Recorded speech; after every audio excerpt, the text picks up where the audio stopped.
আসসালামু আলাইকুম প্রিয় ভাই বোনেরা। আমাদের কিছুদিন আগে একটি দুর্ঘটনা ঘটে যায়। যারা ইসলামের পথে এবং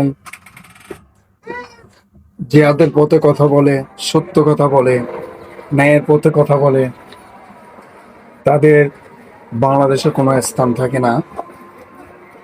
আসলে ওসমান হাদির মতো কোনো সংগ্রামী যুবক আমি এখনো দেখতে পাইনি। সে হচ্ছে যে আমাদেরকে জাগ্রত করার অনুপ্রেরণা। যারা যুবক রয়েছেন, প্রতিটি মা বাবা যেন সন্তানদেরকে ওসমান হাদির মতো বানাইতে পারে। আর ওসমান হাদি যে জিয়াতে নেমেছিল, যে দেশ গড়ার জন্য প্রতিশ্রুতি দিয়েছিলেন, সে চেয়েছেন আমাদের দেশটি যেন ইসলামের পরিচালনায় চলে। আমাদের হযরত মুহাম্মদ সাল্লাল্লাহু আলাইহি ওয়াসাল্লাম যেভাবে চালিয়েছিলেন সেভাবে যেন চলে।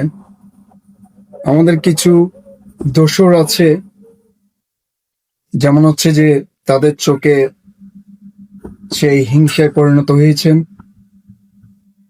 আর ঘৃণা জমিয়ে গেছে তাদের প্রতি, যারা ওসমান হাদিকে হত্যা করেছেন। আর আমাদের বাংলাদেশে কোনো বিচার বলতে কিছু নেই।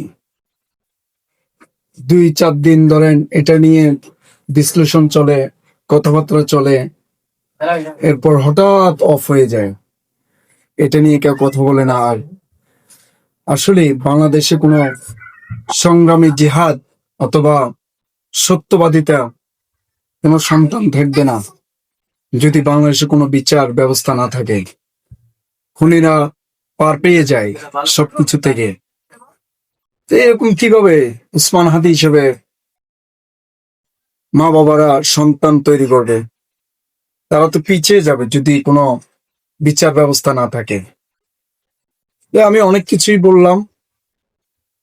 আমরা চেয়েছিলাম একটি ইসলাম প্রতিষ্ঠা হোক,